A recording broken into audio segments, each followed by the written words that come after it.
আনিস আলমগীর, তাকে আপনি জেলে ঢুকেছেন। তার অপরাধটা কি? ভাই দেশটাকে ভাগ করেন না আপনারা প্লিজ। বিভক্ত জাতি কখনো অগ্রসর হতে পারে না। এর বিচার আল্লাহ একদিন করবে না, হাসরের ময়দানে করবে। তো এটা কি তার মাথায় আছে? এখন ছাত্রলীগের একটা মনে করেন থানা কমিটির একজন সদস্য অথবা মেম্বার অথবা সভাপতি, সে চুপচাপ বাজারে যাচ্ছে, বাজারে ব্যাগ নিয়ে, তারা আপনি ধরে বলবেন যে তুমি ছাত্রলীগ করতে? এক সময় ছাত্রলীগ করা তো অপরাধ হইতে পারে না। যশোর কারা ফটকের সামনে তার মৃত স্ত্রী এবং তার 9 মাসের বাচ্চাকে দেখেছেন, বলা হচ্ছে 5 মিনিটের মতো সময় দিয়েছে সরকারের পক্ষ থেকে।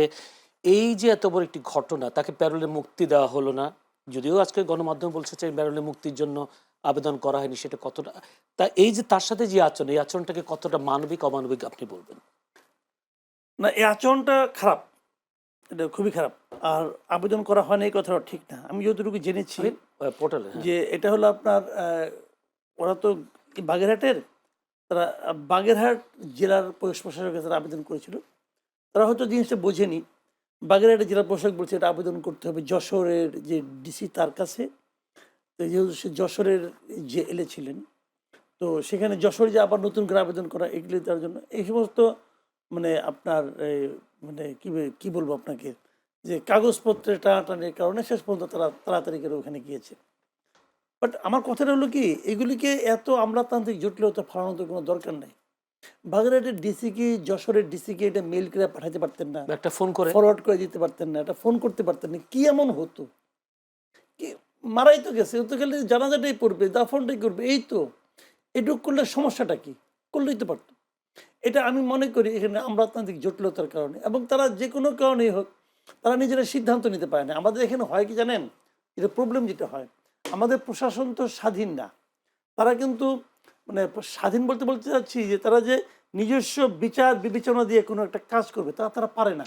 তারা সবসময় আতঙ্কে থাকে, এই কাজটা যে আমি করবো তাহলে কি অমুক স্যার দুঃখিত হবে, তাহলে কি অমুক স্যার আমার উপরে ক্ষিপ্ত হবে, তাহলে কি তারা আমাকে এখান থেকে বদলি করে আবার সচিবালয়ে নিয়ে যাবে, নিয়ে ওএসডি করে রাখবে। এই যে সারাক্ষণ একটা আতঙ্কের মধ্যে থাকা, এটা কিন্তু আমাদের একটা মানে পেশাদার আপনার আমলাতন্ত্রকে গড়ে উঠতে দিচ্ছে না। কিন্তু সারাক্ষণ এটা আওয়ামী লীগ আমলে ছিল, সারাক্ষণ ছিল, এর আগে বিএনপি আমলেও ছিল, এটা ওটাও আমি দেখেছি, এবং এই আমলেও তার কোনো ব্যতিক্রম নেই। যদি কোনোভাবে প্রমাণ করা যায় তার চাচাতো ভাইয়ের শালার সম্বন্ধী সে একসময় ছাত্রলীগ করতো, অতএব তুমি নাই, তুমি এখন আউট হও, এটা আগে ছিল।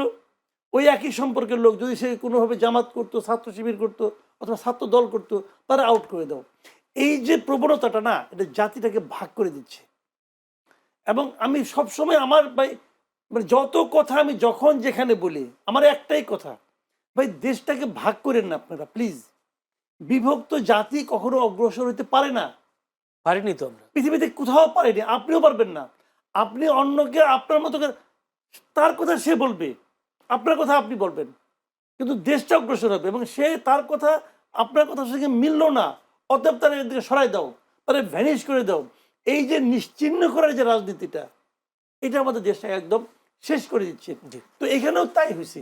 আপনি আমাকে একটা কথা বলেন ভাই, তার বিরুদ্ধে একটা মামলা হয়েছে, সে কে নিষিদ্ধ সংগঠনের নেতা। এখন নিষিদ্ধ সংগঠনের নেতা হইলেই কিন্তু তার বিরুদ্ধে মামলা হবে, এটা কিন্তু ম্যান্ডেটরি না। নিষিদ্ধ সংগঠনের নেতা যদি সেই নিষিদ্ধ সংগঠনের জন্য কোনো কর্মকাণ্ডে লিপ্ত না হয়, তাহলে তাকে তো আপনি কিছু বলতে পারেন না। সংগঠন নিষিদ্ধ করে দিচ্ছেন, এখন ছাত্রলীগের একটা মনে করেন থানা কমিটির একজন সদস্য অথবা মেম্বার অথবা সভাপতি, সে চুপচাপ বাজারে যাচ্ছে, বাজারে ব্যাগ নিয়ে, তারা আপনি ধরে বলবেন যে তুমি ছাত্রলীগ করতে? এক সময় ছাত্রলীগ করা তো অপরাধ হইতে পারে না। যখন এখন নিষিদ্ধ করার পর আমি ছাত্রলীগের কর্মকাণ্ড করি কিনা এটা আপনি দেখেন, আমি মিছিল করি কিনা, মিটিং করি কিনা, বক্তৃতা দেই কিনা, লেখালেখি করি কিনা এটা দেখেন, আমি পরিচয় দিই কিনা এটা দেখেন আপনি। তো এখন এই দেশে এখন ওটা চলছে, এটা হলো মব আসলে। তো এখন তাকে আপনি ধরছেন, জেলে নিছেন, নিশ্চয়ই কোনো কোনো মামলা করছেন, মামলায় নিছেন, যে মামলায় করছেন, মামলার কি ভাই জামিন পাওয়ার যোগ্যতা তার নাই? জামিন পাওয়ার তোমার অধিকার, উনি অ্যাডভোকেট ভালো জানবেন।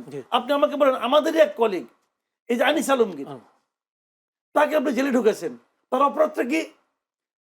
ওর যে প্রাথমিক যে রিপোর্ট এফআইআর যে কপিটা একদম পড়ছি, উনি নাকি কবে টকশোতে কি বলছেন সেটা বলার কারণে জুলাই রেভলিউশনারিকে একজন ভদ্রলোক, তার নাম জীবনে শুই নেই ভাই, ওই লোক যে কে চিনি না, সে যে মামলা করছে, তার কখন মামলা করছে, তাকে ধরে নিয়ে যাওয়ার পরও, ধরে নিয়ে গেছে সন্ধ্যা 7টার সময়, রাত 2:30টার সময় সে মামলা করছে।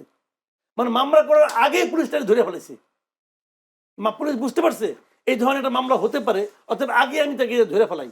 ধরে ফেলাইছে, ধরে নিয়ে এসে সেই মামলায় তার কোন বক্তব্যে সে ক্ষুব্ধ হয়েছে এবং তার কাছে মনে হয়েছে এর মাধ্যমে নিষিদ্ধ সংগঠন আশকারা পাইতে পারে। তো নিষিদ্ধ সংগঠন কোনটা? আওয়ামী লীগ তো নিষিদ্ধ সংগঠন না, কার্যক্রম নিষিদ্ধ শুধু। আওয়ামী লীগ হলো একটা স্থগিত হওয়া সংগঠন। তো নিষিদ্ধ সংগঠন হলো একমাত্র দুইটা বাংলাদেশে, ছাত্রলীগ আর হিজবুত তাহরির। তো তার কথা হিজবুত তাহরির ছাত্রলীগ কি হবে? কিছুই হবে না। তো তারপরে তাকে 2-3বার তার মামলা উঠছে, জামিন, বিচারক তাকে জামিন দিচ্ছেন না।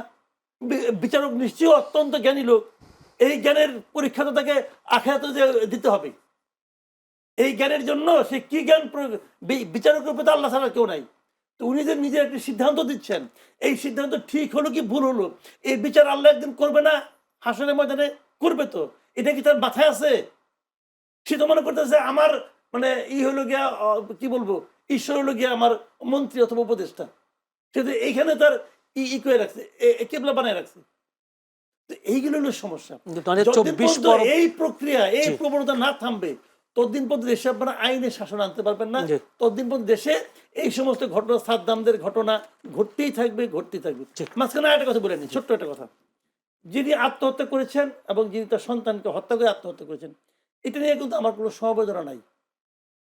আমি ওই ভদ্র মহিলার এই কাজটাকে একটা অন্যায় কাজ মনে করি।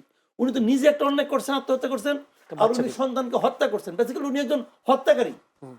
আপনার সন্তানের মালিক কিন্তু আপনি না, আপনি তাকে মারছেন। এটা ভয়ঙ্কর অন্যায় করছে ভদ্র মহিলা।